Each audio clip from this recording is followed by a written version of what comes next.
আল্লাহ আমার রব, এই রবি আমার সব।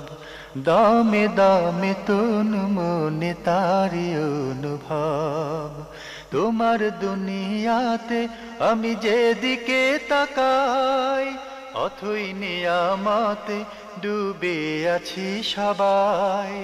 পাক পাখালির গানে শুনি তসবি কলো রব, তসবি কলো রব। আল্লাহ আমার রব, এই রবি। আসসালামু আলাইকুম, আলহামদুলিল্লাহ, আসসালাতু ওয়াসসালামু আলা রাসূলিল্লাহ। প্রিয় দর্শক, আপনারা যারা দেশে আছেন প্রবাসে, সবাইকে জানাই অনেক অনেক প্রীতি ও শুভেচ্ছা। শুরু হলো এনটিভি আয়োজিত অনুষ্ঠান আপনার জিজ্ঞাসা। আপনাদের সাথে আছি আমি জয়নুল আবেদিন আজাদ। আর আপনাদের মনে জাগা প্রশ্নের জিজ্ঞাসার জবাব দিচ্ছেন বিশিষ্ট আলেম ডক্টর মোহাম্মদ সাইফুল্লাহ। আসসালামু আলাইকুম ওয়া রাহমাতুল্লাহি ওয়া বারাকাতুহু। প্রিয় দর্শক, চলুন তাহলে জিজ্ঞাসার জগতে। শুরুতে একটি ইমেল পাঠিয়েছেন মঞ্জুর হোসেন, ধানমন্ডি, ঢাকা থেকে। লিখেছেন, মসজিদে জুমার দিনে দান বাক্সে যে টাকা আমরা দিয়ে থাকি, সেখানে যদি জাকাতের নিয়তে প্রতি জুমায় কিছু টাকা কেউ দান করেন, তাহলে তা তার জন্য জাকাত হিসেবে আদায় হবে কি? ধন্যবাদ, খুব গুরুত্বপূর্ণ একটি প্রশ্ন করেছেন। সেটা হচ্ছে, মসজিদে নিয়মিত দান বাক্সে যে দান করা হয়ে থাকে, এই দান বাক্সে যদি কেউ জাকাতের নিয়ত করে জাকাত আদায় করে, তার জাকাত আদায় হবে কি না? না, তার জাকাত আদায় হবে না। কারণ জাকাতের খাতগুলো নির্দিষ্ট করা। আর একেবারেই সকল যুগের ওলামায়ে কেরাম এ ব্যাপারে একমত যে জাকাতের টাকা মসজিদ এবং মাদ্রাসাতে কোনোভাবেই দেওয়া যাবে না। সুতরাং মসজিদের কাজের জন্য, মসজিদের নির্মাণ কাজ হোক অথবা মসজিদের পরিচালনা কাজ হোক, যে কোনো কাজে হোক না কেন, এর জন্য সরাসরি জাকাতের টাকা দেওয়া যায় না। বাকি আপনি যে প্রক্রিয়ায় জাকাত দিচ্ছেন, এটা জাকাতের প্রক্রিয়াও না, আল্লাহর পক্ষ থেকে নির্ধারিত একটি হক। ওয়াতু হাক্কাহু ইয়াওমা হাসাদিহি, আল্লাহ সুবহানাহু ওয়া তাআলা কোরআনে কারীমের মধ্যে জাকাতকে হক হিসেবে উল্লেখ করেছেন। এবং সম্পদের মধ্যে আল্লাহ রাব্বুল আলামিনের হক হচ্ছে জাকাত। তাই এই জাকাত নির্ধারিত, এবং সেটা অবশ্যই সম্পদ থেকে বের করতে হবে। ওই নির্ধারিত পরিমাণে সম্পদ থেকে বের করে সেটাকে আদায় বছর শেষে হিসাব করতে হবে এবং বছর বের করতে হবে, তো একসাথে দেওয়ার চেষ্টা করতে হবে। তো বছর শেষে যেটা করতে হবে সেটা হচ্ছে, সেটা হিসাব কষে এর খাত যেগুলো আছে সেই খাতেই শুধুমাত্র দিতে হবে। সুতরাং এটা একদিন এক ফকিরকে 1 টাকা দিলেন, আরেকদিন আরেক ফকিরকে 2 টাকা দিলেন, এটা হচ্ছে মানে জাকাত মানে দেওয়ার যে পদ্ধতি রয়েছে, আদায়ের যে পদ্ধতি রয়েছে, এই পদ্ধতির সাথে মোটেও সঙ্গতিপূর্ণ কাজ নয়। জাকাত যদিও কেউ নিয়ত করে যদি মানে আদায় করে, তাহলে জাকাত আদায় হবে, কিন্তু জাকাত আদায়ের পদ্ধতির সাথে এটি সঙ্গতিপূর্ণ নয়, অথবা সুন্নাহ দ্বারাও সাব্যস্ত হয়নি, সেলফে সালিহিন পূর্ববর্তী যুগের কোনো ব্যক্তির কোনো আমল দ্বারাও এটা প্রমাণিত হয়নি। কারণ জাকাত ভিক্ষাবৃত্তির মানে নয়, অপোজিট কাজ নয়। কারণ জাকাত হচ্ছে একটা সুনির্দিষ্ট মানে অ্যামাউন্ট রয়েছে, সেই অ্যামাউন্ট আপনাকে অবশ্যই সম্পদ থেকে বের করতে হবে। বের করে আবার নির্দিষ্ট খাত রয়েছে। সূরা আত-তাওবা 60 নম্বর আয়াতে আল্লাহ সুবহানাহু ওয়া তাআলা বলেছেন, ইন্নামাস সাদাকাতু লিল ফুকারা ওয়াল মাসাকিন ওয়াল আমিলিন আলাইহা ওয়াল মুআল্লাফাতি কুলুবুহুম ফির রিকাব ওয়াল গারিমিন ওয়া ফি সাবিলিল্লাহি ওয়া ইবনিস সাবিল। এই যে খাতগুলো উল্লেখ করলাম, এই সমস্ত খাত, মোট 8টি খাত রয়েছে, এই খাতেই শুধুমাত্র জাকাত দিতে হবে। সুতরাং এর মধ্যে মসজিদ বা মসজিদের কোনো পরিচালনার খাত এখানে উল্লেখ নেই। এটি মসজিদের জন্য দেওয়া যায়। তাহলে মসজিদ বা মাদ্রাসার উন্নয়নে জাকাতের টাকা দেওয়া যাবে না? না, জি। আমরা জানলাম বিষয়টি সম্পর্কে। প্রিয় দর্শক, আমাদের হাতে একটি চিঠি পাঠিয়েছেন মুজাফফর হোসেন, বনানী, ঢাকা থেকে। লিখেছেন, আপনারা বলেন যে কাজা নামাজ নেই, তাহলে অনেকে শুধুমাত্র শুক্রবার জুমার নামাজ আদায় করেন, বাকি 6 দিনের নামাজ শুধু তাওবা করলেই মাফ হয়ে যাবে কি? আর এটা যদি হয়, তবে অনেকে 6 দিনের নামাজ ছেড়ে শুধু জুমার নামাজই পড়বে। ধন্যবাদ এই ভাইকে। তিনি যে প্রশ্ন করেছেন, এই প্রশ্নের সাথে আমাদের বক্তব্যের কোনো মিল নেই। প্রথম কথা হচ্ছে, কাজা নামাজ নেই বলেছি আমরা, যে ইচ্ছাকৃতভাবে সালাত তরক করে সে ব্যক্তি কাফের, এই জন্যই কাজা নামাজ নেই। কারণ সে কিসের সালাত আদায় করবে? তার সালাত ত্যাগ করাই হচ্ছে কুফরি। এবং এই বিষয়ে আহলে হাদিসদের মধ্যে মুহাক্কিক আহলে ইলম যারা রয়েছেন, সবাই বলেছেন যে যে ব্যক্তি ইচ্ছাকৃত সালাত ত্যাগ করবে সে ব্যক্তি কাফের। সুতরাং তার আবার কিসের সালাত? সে যতক্ষণ পর্যন্ত তওবা করে প্রত্যাবর্তন না করবে এবং এরপরে নিয়মিত সালাত আদায় না করবে ততক্ষণ পর্যন্ত তার সালাতই হবে না। খেয়াল রাখতে হবে, ইচ্ছাকৃতভাবে কোনো ব্যক্তি যদি কোনো ইবাদত নষ্ট করে থাকে, ইচ্ছাকৃতভাবে সেই ব্যক্তি ফরজ ইবাদত হলে যদি নষ্ট করে থাকে, তার এই কাজটি কুফরি। কাফের হয়ে যাবে কিনা এটি ভিন্ন বিষয়। এটা কুফরের কাজ, এটা কুফরি কাজ, ভয়ঙ্কর বিষয়। মানে এই কাজের কারণে সে ব্যক্তিকে অবশ্যই মানে সত্যিকারভাবে আল্লাহ রাব্বুল আলামিনের কাছে তওবা করে সেখান থেকে ফিরে আসতে হবে। মানে এটা এই নয় যে মানে আমি তওবা করলাম, এটা 1 নম্বর পয়েন্ট। 2 নম্বর পয়েন্ট হচ্ছে তওবা করলেন কীভাবে? জুমার সালাত আদায় করার পরে যদি তওবা করে আবার মানে তিনি সিদ্ধান্ত নেন যে না আমি আবার নামাজ পড়বো না, তাহলে তো এটা তওবা হলো না। এটাকে তওবা বলা হয় না। তওবা হচ্ছে ওই গুনাহ থেকে, অপরাধ থেকে পরিপূর্ণরূপে ফিরে আসা। তো এই ব্যক্তি ফিরে আসে নাই, কারণ সে সিদ্ধান্ত নিয়েছে যে আমি জুমার সালাত আদায় করবো, এরপরে আর ফরজ সালাত আদায় করবো না। যদি এই ধরনের কেউ সিদ্ধান্ত নিয়ে থাকে, তাহলে সেই ব্যক্তির তওবা ইসলামে তওবা নয়। তওবা হচ্ছে অন্যায় অপরাধ থেকে ফিরে আসার নাম। তওবা মুখে বললে তওবা করলাম, এটা এই তওবার কোনো ভ্যালু নেই। এই তওবার মাধ্যমে আল্লাহ সুবহানাহু ওয়া তাআলা মানুষের কোনো অপরাধ ক্ষমা করবেন না, কোনো অপরাধ ক্ষমা করবেন না। তাহলে ভুল থেকে প্রত্যাবর্তন করতে হবে একেবারে পরিপূর্ণরূপে ওই অপরাধ থেকে আবার তাকে পরিপূর্ণরূপে ফিরে এসে আবার মানে যেই কাজটি তিনি লঙ্ঘন করেছেন সেটা কন্টিনিউ করতে হবে। যদি করে না করতে পারেন তাহলে বোঝা গেল যে তার তওবা হয়নি। এই জন্য তো যদি তৌফিক না পান আল্লাহর পক্ষ থেকে, তাহলে বুঝতে হবে যে তার তওবার মধ্যে ঘাটতি আছে। আর এই তওবা যদি কেউ এভাবে করতে পারেন তাহলে আল্লাহ তাআলা ক্ষমা করবেন। কিন্তু আমরা একথা বলি না যে মানে তওবা করছেন, উদ্দেশ্য হচ্ছে যে আমি তওবা করলাম মুখে, আর আগামীকাল থেকে আবার গুনাহ করব। যদি এই ধরনের তওবা কেউ করে থাকেন, এটাকে তওবা বলা হয় না। সুতরাং আপনি তওবা সম্পর্কে আপনার মিসকনসেপ্ট রয়েছে, ঠিক কাজা নামাজ সম্পর্কে আপনার মিসকনসেপ্ট রয়েছে। কাজা নামাজ এই শব্দই শুদ্ধ নেই, কারণ কাজা হচ্ছে নামাজ যেটা আদায় করে দেওয়া হয়েছে, এটা তো আদায় করে দেওয়া হয় নাই। এটাকে বলা হয় থাকে ফায়েতা, কাজা নামাজ নয়, এটাকে বলা হয় থাকে ফায়েতা। ফায়েতা নামাজ যদি কোনো ব্যক্তি নির্দিষ্ট থাকে এবং সেটা যদি কোনো ওজরের কারণে ছুটে যায়, তাহলে সে ব্যক্তি সেই ফায়েতা আদায় করতে পারবে। কিন্তু ইচ্ছাকৃতভাবে যদি কেউ সালাত বর্জন করে থাকে, তার এই কাজটি কুফরি হওয়ার কারণে তাকে অবশ্যই আবার তওবা করে আল্লাহ রাব্বুল আলামিনের কাছে প্রত্যাবর্তন করে আসতে হবে এবং এরপর থেকে নিয়মিত সালাত আদায় করলে তার সেই সালাত আদায় হবে ইনশাআল্লাহ তাআলা। বাকি আল্লাহ সুবহানাহু ওয়া তাআলা অবশ্যই তাকে ক্ষমা করে দিবেন, যেহেতু তওবার ব্যাপারে আল্লাহ তাআলা বলেছেন যে তওবাকারীকে আল্লাহ রাব্বুল আলামিন ক্ষমা করে দেন। আত-তাইবু মিনাজ যামবি কামান লা যামবা লাহু, গুনাহ থেকে তওবাকারী ব্যক্তি ওই ব্যক্তির মতো যে কামান লা যামবা লাহু, যার গুনাহ নেই, এরকম হয়ে যাবে। কিন্তু সেই তওবা সত্যিকার আত-তাওবাতুন নাসুহা হতে হবে, একেবারে খালেস নির্ভেজাল, মানে একেবারে নিষ্কণ্টক তওবা হতে হবে, যেই তওবার মধ্যে কোনো ধরনের ইচ্ছাকৃতভাবে কেউ যদি ফরজ নামাজ আদায় না করেন, তার এই কাজটা হবে কুফরির কাজ। অনেক সময় দেখা যায় কেউ কেউ ঘুমে থাকার কারণে বা ভুলে যাওয়ার কারণে সঠিক সময়ে নামাজটা আদায় করতে পারেন না। তার পরবর্তী পর্যায়ে উনি যে নামাজটা আদায় করেন, সে নামাজকে আমরা কী বলবো? ইচ্ছাকৃত আর ঘুমে থাকা এক জিনিস নয়। ঘুমে থাকা হচ্ছে তার ইচ্ছার বাইরে। যতক্ষণ যিনি ঘুমে থাকবেন ততক্ষণ পর্যন্ত তিনি মুকাল্লাফই না, শরীয়ত তাকে কোনো দায়িত্বই দেয় নাই। সালাত তার উপর ফরজ। ঘুম থেকে ভুলে গেলে যখন স্মরণ পড়বে তখন আদায় করবে, ঘুম থেকে ওঠার পরে যখন সে মানে উঠবে তখন আদায় করবে। এটা হচ্ছে সালাতের বিধান। ওয়াক্তের পরে যে আদায় করলেন, এটা কি কাজা না? এটাই ফাযালিকা ওয়াক্তুহা, এটাই ওই সালাত, তার জন্য ওইটাই ওয়াক্ত। আমরা জানলাম বিষয়টি সম্পর্কে। প্রিয় দর্শক, আমাদের হাতে একটি চিঠি যিনি পাঠিয়েছেন নাম প্রকাশে অনিচ্ছুক লিখেছেন, ছোট বাচ্চাদের পেশাবের কাপড় বাড়ির কাজের বুয়ারা পরিষ্কার করে, তাদের বললেও তো আমাদের মতো 3 বার চেপে চেপে পরিষ্কার করবে না, সেই কাপড় কি পবিত্র হবে? বাচ্চাদের পরানো যাবে? পবিত্র হবে এবং পরানো যাবে। কাপড়ে যদি নাপাকির কোনো আসার অবশিষ্টাংশ না থাকে, কাপড় পরিষ্কার হয়ে যায়, নাপাকির কোনো অবশিষ্টাংশ দেখা না যায়, তাহলে কাপড় পরিষ্কার হয়ে যাবে। একবার ধুলেই পরিষ্কার হয়ে যাবে। বাকি যদি কেউ 3 বার ধুয়ে নেন, এটা কেউ কেউ মুস্তাহাব বলেছেন, উত্তম বলেছেন। তো ওনার যে ধারণা যে চেপে চেপে, না চেপে চেপে 3 বার, এটা সঠিক নয়। মানে পেশাব বা যেটা অপরিচ্ছন্ন বিষয়, ওটা চলে গেলেই হয়ে গেল, চলে গেলেই হলো। জি।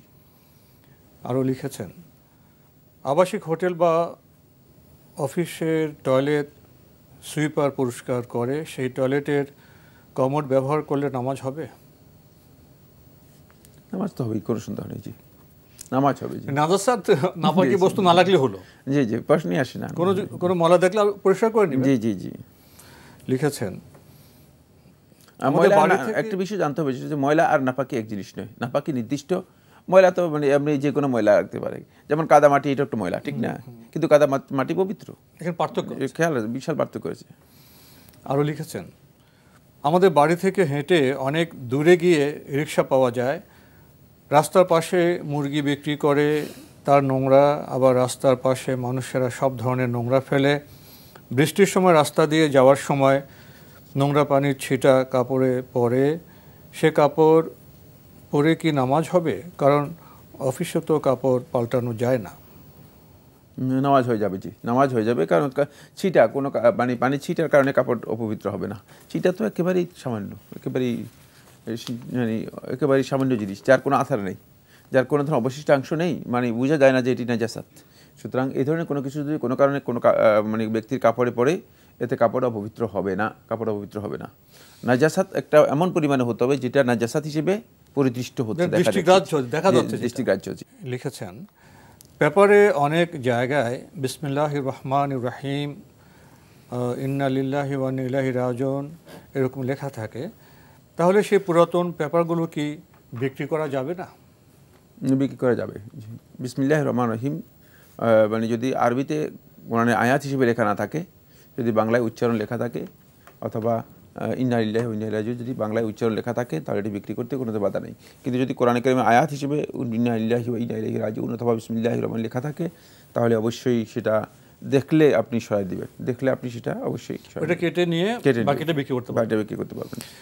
আমরা জানলাম বিষয়টি সম্পর্কে। প্রিয় দর্শক, আমাদের হাতে একটি ইমেল পাঠিয়েছেন মনিরুল ইসলাম ইংল্যান্ড থেকে, লিখেছেন, আপনার জিজ্ঞাসা অনুষ্ঠানটি আমরা নিয়মিত দেখি, সংশ্লিষ্ট সবাইকে ধন্যবাদ এরকম অনুষ্ঠান পরিচালনার জন্য। কিছুদিন আগে দুটো প্রশ্ন পাঠিয়েছিলাম, এখনও উত্তর পাইনি, অপেক্ষায় আছি। প্রিয় দর্শক, আমরা তো আপনাদের চিঠির অপেক্ষায় থাকি, আজকে পেলাম, আমরা তো পেয়েছি, চিঠি পড়ছি, ওই চিঠি তো আমরা পেয়ে গেলে, আমাদের হাতে এসে গেলে ইনশাল্লাহ আমরা জবাব দেওয়ার চেষ্টা করব। আর আজকের ইমেলে আপনি প্রশ্ন করেছেন, 4 রাকাত বা 2 রাকাত সলাতে দ্বিতীয় রাকাতে ভুলে দাঁড়িয়ে গেলে যদি মনে হয়ে যায়, তাহলে কি করতে হবে আমার? দাঁড়িয়ে যাওয়ার পর যদি মনে হয়, তাহলে আপনি আর বসতে হবে না, আপনি সালাত কন্টিনিউ করবেন। সালাত কন্টিনিউ করে 4 রাকাত শেষ করার পর 2টি সিজদা দিবেন, সিজদা সহ দিবেন 2টি, তারপরে আপনি সালাম ফিরাবেন। এটাই হচ্ছে আপনার কাজ। সিজদা সহ দিলেই আপনার জন্য যথেষ্ট হয়ে যাবে। জি। আরও লিখেছেন, আমি যে মসজিদে সালাত আদায় করি, সে মসজিদে ফজরের সালাতে দ্বিতীয় রাকাতে রুকু থেকে দাঁড়িয়ে হাত তুলে দোয়া কুনুত বা বিভিন্ন দোয়া করা হয়। প্রশ্ন হলো, এটা করা কি জায়েজ হবে? জি, এটি করা জায়েজ এবং সুন্নাহ, করা জায়েজ। জি, ফজরের সালাতে কুনুত পড়ার ব্যাপারে রাসূলুল্লাহ সাল্লাল্লাহু আলাইহি ওয়াসাল্লাম হাদিস সাব্যস্ত হয়েছে, ইমাম শাফি রহমতুল্লাহ বক্তব্য গ্রহণ করেছেন। সুতরাং শাফি মাযহাবের আহলে ইলম যারা আছেন, তারা সবাই এটা করাকে সুন্নাহ বলেছেন। যদি কেউ করেন, করতে পারেন। আর অন্যান্য আলেমরা বলেছেন যে না, রাসূল সাল্লাল্লাহু আলাইহি ওয়াসাল্লাম একটা নির্দিষ্ট সময় করেছিলেন। কেউ কেউ বলেছেন যে হাদিসে এসেছে 1 মাস রাসূলুল্লাহ সাল্লাল্লাহু আলাইহি ওয়াসাল্লাম এই কাজটি করেছেন, কুনুতে নাজিলা পড়েছেন, পরবর্তী রাসূলুল্লাহ সাল্লাল্লাহু আলাইহি ওয়াসাল্লাম আর পড়েননি। সুতরাং কেউ যদি মানে প্রয়োজন দেখাতে পড়তে পারেন, আর কেউ যদি নিয়মিত পড়েন তাহলে পড়তে পারবেন, বাকি না পড়লেও কোনো অসুবিধা নেই। জি। প্রিয় দর্শক, আমরা বিষয়টি সম্পর্কে অবগত হলাম। আমাদের হাতে আরও একটি ইমেল পাঠিয়েছেন আশরাফুন নাহার ইউএসএ থেকে, লিখেছেন, আমি অনেক দিন থেকে আপনাদের কাছে থেকে আমার মনে জাগা প্রশ্নগুলোর উত্তর জানতে চাচ্ছিলাম, অনুগ্রহ করে আমার প্রশ্নগুলোর উত্তর দিলে উপকৃত হব। প্রশ্ন 1, আমি জেনেছি যে রাসূলুল্লাহ সাল্লাল্লাহু আলাইহি ওয়াসাল্লাম ওসিয়ত করেছেন ঘুমানোর আগে বিতর নামাজ পড়ার জন্য। আবার এটাও জেনেছি যে বিতর নামাজকে রাতে শেষ নামাজ হিসেবে পড়তে বলেছেন। কিন্তু যদি আমরা তাহাজ্জুদ পড়ি, সেটা তো ঘুম থেকে উঠে পড়তে হয়।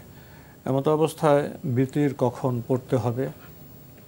ধন্যবাদ আপনাকে। আপনি যদি তাহাজ্জুদ পড়েন, তাহলে বিতির পড়বেন শেষ রাত্রে। নিয়মিত যদি আপনি শেষ রাত্রে জাগার আপনার অভ্যাস থাকে এবং তাহাজ্জুদ পড়ার অভ্যাস আপনি যদি করে থাকেন, তাহলে আপনার জন্য উত্তম হচ্ছে বিতিরের সালাত শেষ রাত্রে আদায় করা। আর রাসূলুল্লাহ সাল্লাল্লাহু আলাইহি ওয়াসাল্লাম আবু যর রাদিয়াল্লাহু আনহু হাদিসের মধ্যে যেভাবে ইরশাদ করেছেন, আউসানি খালিলি আন লা আনামা ক্বাবলা আন উতির, যে আমার খলিল অর্থাৎ রাসূলুল্লাহ সাল্লাল্লাহু আলাইহি ওয়াসাল্লাম আমাকে ওসিয়ত করেছেন যে আমি বিতিরের সালাত আদায় না করে যেন না ঘুমাই। এটি হচ্ছে যেহেতু শেষ রাত্রে যারা জাগবে না, তাদের জন্য উত্তম হচ্ছে বিতিরের সালাত আদায় করে তারা ঘুমাবে। এটা হচ্ছে শেষ রাত্রে যারা তাহাজ্জুদের জন্য জাগবে না তাদের জন্য। আমরা জানলাম বিষয়টি সম্পর্কে। প্রিয় দর্শক আরও লিখেছেন, যদি তাহাজ্জুদ নিয়মিত না পড়ি, মাঝে মধ্যে পড়ি, সেক্ষেত্রে বিতর নামাজ কখন এবং কিভাবে? উত্তর হয়ে গেছে, জি উত্তর হয়ে গেছে। আগের প্রশ্নের মধ্যে বিষয়টি চলে এসেছে। প্রিয় দর্শক, সবশেষে আপনি লিখেছেন, জাকাতের টাকা দিয়ে কি সাদাকায়ে জারিয়া করা জায়েজ?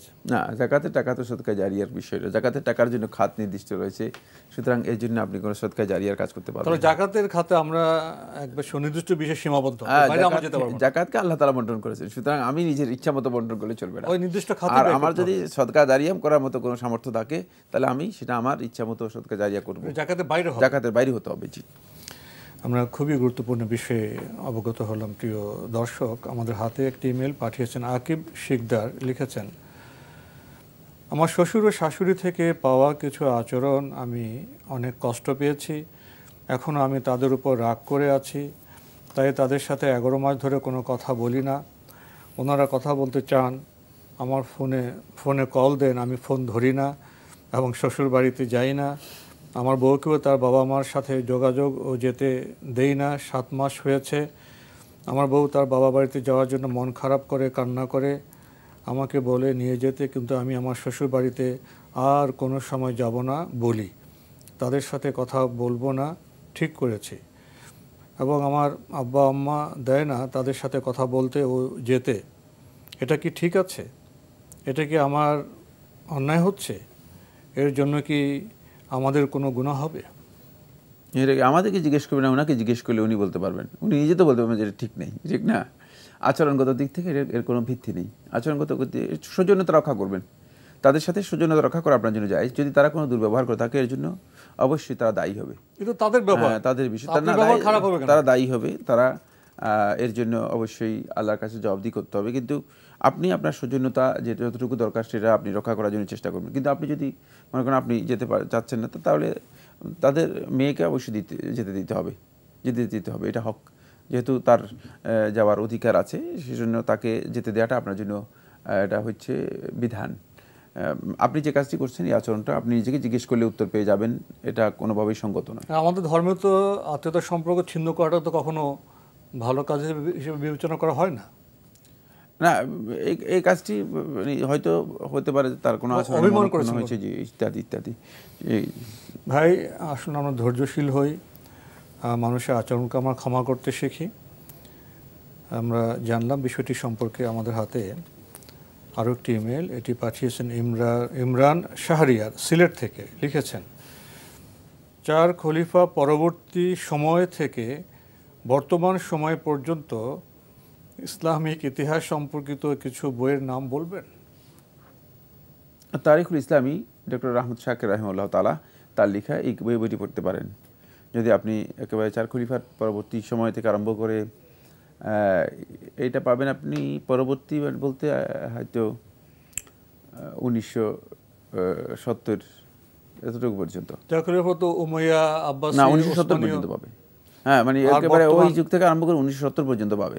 এর মধ্যে 1970 পর্যন্ত পেয়ে যাবে। এই বিষয়ে তো বাজারে অনেক বই আছে। বর্তমানে আরেকটি বই মানে একজন ডক্টর আলী সল্লাবি প্রকাশ করেছে, সেটা মানে মুসলিম জাহানের ইতিহাস মনে হয় এই নামেই সম্ভবত, বা কাছাকাছি নামে এটা অনুদিত হয়েছে।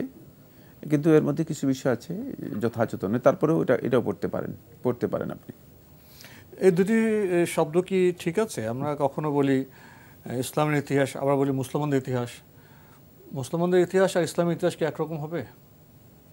না, ইসলামের ইতিহাস বলতে মুসলমানদের ইতিহাসকে বোঝানো হচ্ছে। ইসলামের ইতিহাস নয়, এটা মুসলমানদের ইতিহাস। মুসলমানদের ইতিহাস মানে ইসলামের ইতিহাস বোঝানো হচ্ছে মুসলমানদের ইতিহাস। এটা প্রকৃত অর্থে সব কর্মতা ইসলাম সম্মত হয় না। না, ইসলামের ইতিহাস ভিন্ন বিষয়। এটা মুসলমানদের ইতিহাস, ইসলামের ইতিহাস ভিন্ন জিনিস। আমরা জানলাম বিষয়টি সম্পর্কে। প্রিয় দর্শক, আমাদের হাতে আরও একটি ইমেল পাঠিয়েছেন মোহাম্মদ হানিফ। লিখেছেন, কোরআন তেলাওয়াত করার সময় যে সেজদা আসে তা কি অবশ্যই দিতে হবে? হ্যাঁ, কেউ কেউ ওয়াজিব বলেছেন, আমি মনে করে থাকি ওয়াজিব, সেজদা দেওয়াটা ওয়াজিব। যদিও জুমহুর আহলে ইলম তাহকিক বলেছেন যে এটা সুন্নত মুআক্কাদা। তো সুন্নত মুআক্কাদার ওয়াজিব পরিভাষাগত পার্থক্য, আর কিছুই না। পরিভাষাগত পার্থক্য, বাকি দুটাই গুরুত্বপূর্ণ। আমি কেন ওয়াজিব বলেছি এই কথাও আমি ক্লিয়ার করে দিচ্ছি। সেটা হচ্ছে মানে যে আয়াতের মধ্যে আল্লাহ সুবহানাহু ওয়া তাআলা সিজদার কথা বলেছে সেখানে সিজদা করতে নির্দেশ দিয়েছেন। জানেন, যেমন একটা সিজদার আয়াত আমরা এখন তেলাওয়াত করি, আমরা ফালা তুতিউহু ওয়াসজুদ ওয়াকতারিব। সুবহানাল্লাহ, আল্লাহ তাআলা কি বলছেন? মানে এই শয়তানের তুমি আনুগত্য করবে না, ওয়াসজুদ সিজদা করো, ওয়াকতারিব এবং আমার নিকটবর্তী হও। দেখছেন, প্রত্যেকটি আয়াতের মধ্যে এটি একটি সিজদার আয়াত তেলাওয়াত করে শুনলাম, প্রত্যেকটি আয়াতের মধ্যে আল্লাহ সুবহানাহু ওয়া তাআলা মানে সিজদা করতে নির্দেশ দিয়েছেন। সুতরাং যেখানে আল্লাহ তাআলা নির্দেশ দিয়েছেন সেখানে করাটাই হচ্ছে বিধান। তো আজকে আমাদের এখানে শেষ করতে হচ্ছে। আপনাকে অনেক ধন্যবাদ। আপনাকে অশেষ ধন্যবাদ। প্রিয় দর্শক, আমরা দেখছিলাম এনটিভি আয়োজিত অনুষ্ঠান আপনার জিজ্ঞাসা। আমাদের এই অনুষ্ঠান আপনারা এনটিভি অনলাইনেও দেখতে পারবেন, ভিজিট করুন www.ntvbd.com। এছাড়া ইউটিউবে এবং আমাদের ভেরিফাইড ফেসবুক পেজে অনুষ্ঠান দেখতে পারবেন। শেষে এসে আমরা সেজদা সম্পর্কে প্রশ্ন পেয়েছি, তার যথার্থ জবাবও আমরা পেয়েছি। সেজদা, আমরা কার কাছে সেজদা করছি? মহান আল্লাহর সমীপে আমরা সেজদা করছি, তাহলে আমরা তো বান্দা। এই যে শব্দ, এই সেজদা শব্দের সাথে বোধহয় সৃষ্টি তত্ত্ব রয়েছে, বান্দার কর্তব্য আছে। সেজদা শুধু মাটিতে দিলাম, কিন্তু আল্লাহর বিধানকে মানার মাধ্যমেও তো আমাদের এই আনুগত্য প্রকাশ করতে হবে। প্রিয় দর্শক, আসুন এই বিষয়গুলির যে বিস্তৃত অঙ্গন আছে সে বিষয় সম্পর্কে আমরা ভাবি এবং নিজেকে বান্দা হিসেবে পরিগঠিত করি। চিঠি লিখুন, প্রশ্ন পাঠান আমাদের ঠিকানায়। পরিচালক আপনার জিজ্ঞাসা, এনটিভি, বিএসসিসি ভবন, 7ম তলা, 102 কাজী নজরুল ইসলাম অ্যাভিনিউ, কারওয়ান বাজার, ঢাকা 1215। ইমেল অ্যাড্রেস আপনার জিজ্ঞাসা @ntvbd.com। প্রিয় দর্শক, মহান আল্লাহ আমাদের সবাইকে নিরাপদে রাখুন, রাখুন শান্তিতে। আসসালামু আলাইকুম। আল্লাহ আমার রব, এই রবি আমার সব, দামে দামে তুন মনে তারি অনুভব। আল্লাহ আমার রব, এই রবি আমার সব।